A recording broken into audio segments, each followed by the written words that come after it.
再来看花莲的火车头，常常拢有违规停车，毛袂少客停车哦，拢伫遐载人客。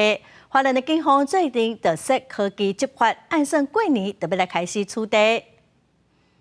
袂少民众驶车送亲戚朋友去火车头，拢惯势伫咧第一车道上落车。不过有部分的车一个停就停真久，历史后壁是塌架，所以花莲县警局交通队已经有按科技执法的设备，行车进程就会开始启用。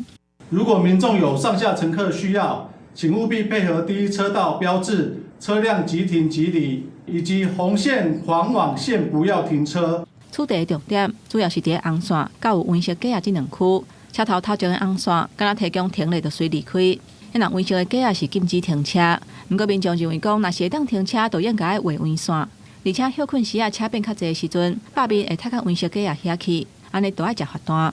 画红线，然后又可以停，这样是不太对啦。你要统一画黄线就好了。平常是还好，但是你如果遇到车很多的时候，没地方停啊，那我们也不能停在旁边啊。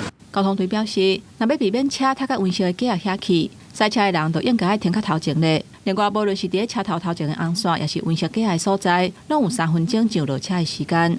本局会审视画面，如果有行动不便或者是接送身心障碍上下车的部分，本局会施以劝导，免予举发。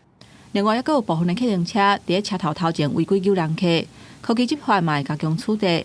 警方强调讲，处理方式若是有争议或者是无周知的所在，会搁甲管府建设处来协调。记者综合报道。